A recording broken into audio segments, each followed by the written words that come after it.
And are young people these days having trouble with the process of resilience? I think young people have always had trouble with the process of resilience. I don't think it's something that's necessarily today, but today we have a period of time where people are less connected, and they can be connected technically, and communication is much easier because of all the technology, but they're not as connected emotionally and socially as they were. I don't think you can teach resilience. I think what you can do is provide an environment that resilience can grow. So it's not something you can teach and become resilient. It's something that is a process. So the best thing you can do is teach people the ways to connect, and you can teach people the contexts or the environments that the best way of connecting and building their resilience. So it's a bit of a tough question to say how do you grow resilience, or how do you have resilience or teach resilience, because it's not an entity in itself, it's a process. So the best thing you can do is in order to teach young people is to teach them how to connect in meaningful and purposeful ways. And what do you think that environment would incorporate? What would be the most comfortable environment for the resilience process to begin? The most comfortable environment is the 3 areas of strength that you would find that you have. So there's 7 areas of strength. You can have 7 contexts that would build your resilience, and to find the 3 of those and blend them together would be the most wonderful way of building your resilience. And what is the resilience donut and how does it work? Okay, the resilience donut is 7. The resilience donut is a model that describes the internal and the external factors in building resilience.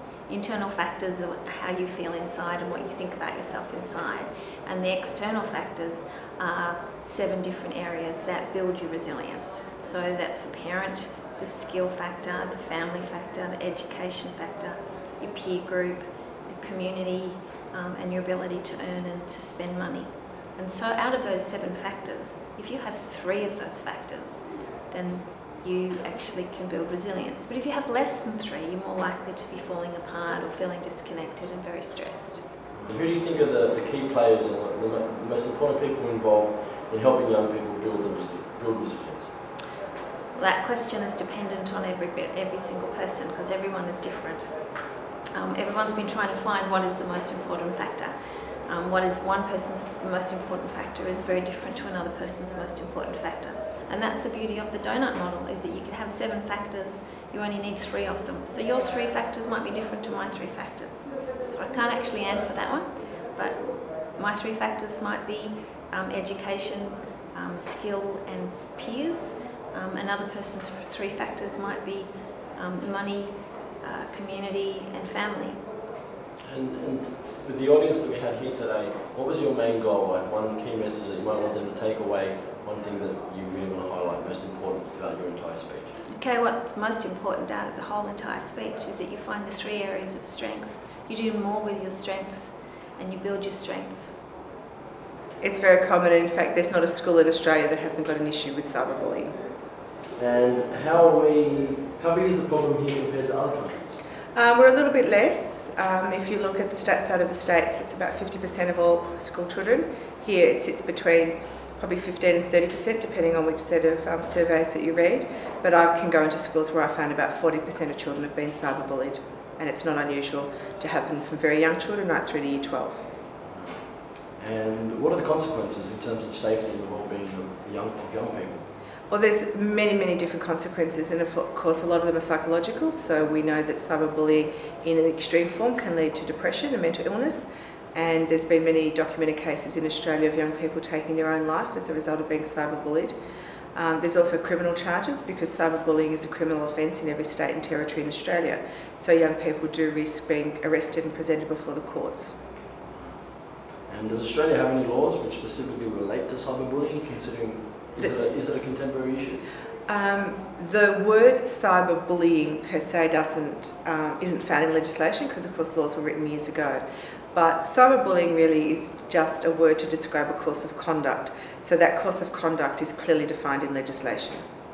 And what certain areas or messages are you going to be talking about in your The messages that I delivered today to the professional audience is basically, it's a very brief snapshot. My normal talk would go for 100 minutes and I think I've got 50 today. So, you know, it's a very condensed talk. It's not on all areas of cyber safety. It's primarily on cyberbullying, as in traditional cyberbullying, and sexting, which is another form of cyberbullying, looking at what it is, how it occurs, what the impact is, what can you do to prevent it, where to go to for help, and some general safety tips at the end. And where are some places people can go for help? They can go, well, to the internet. I know that sounds really bizarre, but there are a lot of good websites where people can get different information. There's, for the audience here, there is a lot of websites that I recommend for further study. So if they're going to, as they should be, delivering programs in schools, their schools, they need to upskill themselves. So to look at what sort of educational programs are actually out there, what are the good ones, and how to get them and use them in their school. And you mentioned safety tips. What are some of the advice that you could give to parents that may be worried for their kids at whatever age they're at? It's never too early to talk about cyberspace with your children. Never ever start every conversation with a negative. That's the most important thing, because if you start out negative every time you raise the subject, your children will switch off. Your children are using computers from prep. You need to be talking to them about it. You take them for a walk, you talk to them about, there's a green man, there's a red man, watch for cars, you know, watch for the potholes. You have to navigate them through cyberspace.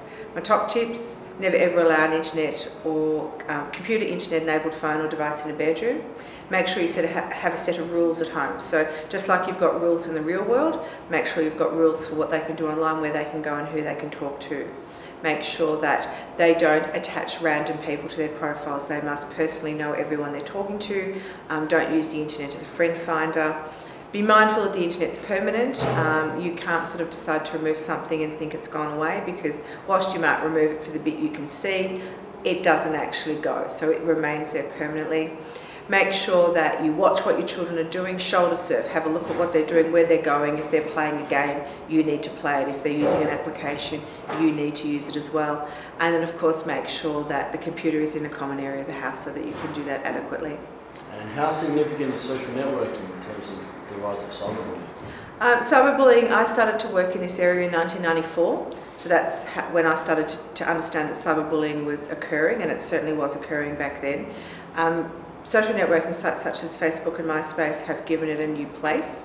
And of course, it's not that it's made it worse, it's just that if you go back 10 years, less people were online, less people had computers, there was no social networking. But it's not just because of social networking, it's because of the uptake of technology. I think Australia has the biggest uptake of home computer use of any Western country.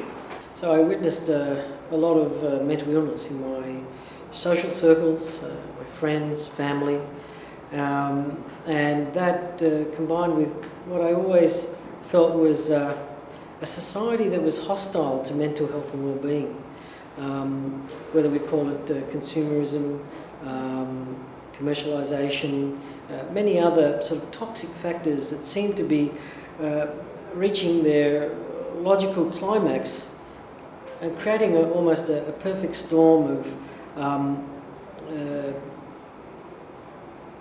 toxicity, a perfect storm in which our young people were immersed and unable to emerge without help from those who could see things more clearly. That's one reason. The other is there is a huge gap between the resources available to those who are concerned about the mental health and well-being of young people and what is actually needed. So someone needs to fill that gap. The government isn't doing it. Departments, hospitals, health professionals aren't able to do it. And I think the quickest and most effective way to address this deficit is mass education. What are the key challenges that the young people of today are facing? I think there are many challenges. Turning the question around, what are the key issues impacting on the well-being of young people? There are several. Australia has one of the highest divorce rates in the world. I think it's about 45%. And that's the divided family, the absence of parents, one or the other, or role models, has a significant effect on the child's ability to identify with themselves, to control and regulate emotion, and to mature in a positive and constructive way. I think there is an increasing emphasis on materialism, consumerism, and short-term gratification, which is making it more difficult for young people to develop resilient skills. The media, however, is carrying an increasingly toxic load of information mixed in with what is purportedly useful information. Young people don't know how to separate the damaging material from the stuff that might be beneficial from them, but they are nevertheless bombarded with it almost constantly throughout their waking life. With a diverse range and experience range of speakers here today, what can the audience take away with it? Well, we hope that they'll take away practical strategies to address some of these key issues that we've identified. Those practical strategies can be employed in schools, at home by parents, or even by the young people themselves. Sometimes practical strategies involve practical steps, plans and specific actions, but sometimes it's just a case of becoming aware, realising that you're not the only one, and actually regaining your confidence in your convictions. So, for example, many people who have seen this sexualisation lecture, for example, probably were concerned about sexualisation in the media prior to the lecture, but the value of the lecture is to crystallise what was before a suspicion or an intuitive recognition of a problem, and to reassure them that they're not the only person who thinks this way. Similarly, say, with the alcohol lecture by Paul Dillon, to put the drug and alcohol issue in a more realistic perspective, so that people who choose not to take drugs or choose not to drink don't feel intimidated or pressured into reneging on that option simply out of peer pressure or social pressure, when in fact that peer and social pressure is ultimately pushing them towards a behaviour that's a risk factor.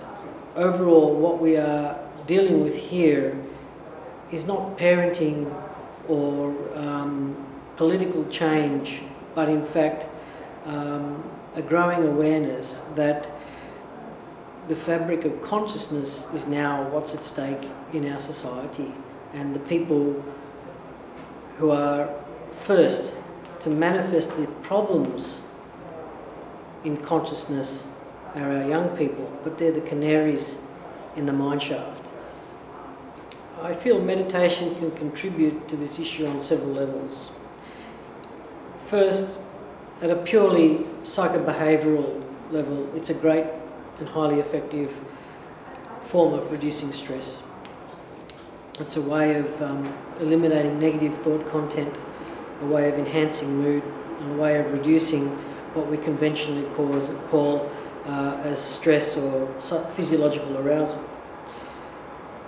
The second thing is that I think meditation gives our young people the ability to reorientate their identifications.